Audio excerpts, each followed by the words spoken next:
బ్రహ్మాండ కోటి ఈశ్వర్ నవనారసింహ నమో నమః.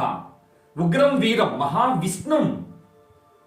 దుష్ట శిక్షణకు ధర్మ రక్షణకు భగవానుడు ప్రతి యుగంలో తన అవతారం ధరించి సంభవం అవుతుంటాడు. సంభవం హరికే సంభవం.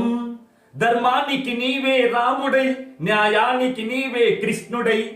హరికే సంభవం, శ్రీహరికే సంభవం. ప్రతి యుగంలో పరమాత్మ దుష్ట శిక్షణ ధర్మరక్షణ కోసం అవతరిస్తారు. అయితే మనం విశ్వమంతా సమదృష్టితోనే ఉండాలంటే పరమాత్మకు బాగా తెలుసు.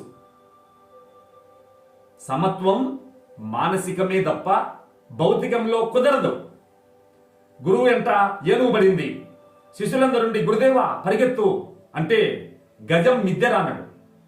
అప్పుడు గజం గురువు వెంటనే పడి కొట్టబోతే గురువు ఎమ్మటే మిద్దెక్కాడు. ఏంది గురుదేవా నువ్వు పైకెక్కుతున్నావంటే పలాయనం కూడా మిద్దరా, నువ్వు పరిగెత్తడం అబద్ధమేనా? అంతేరా, భౌతికంగా నాటకం వేసుకుని లోపల అంతా బ్రహ్మమే సత్యం, జగత్ మిథ్య.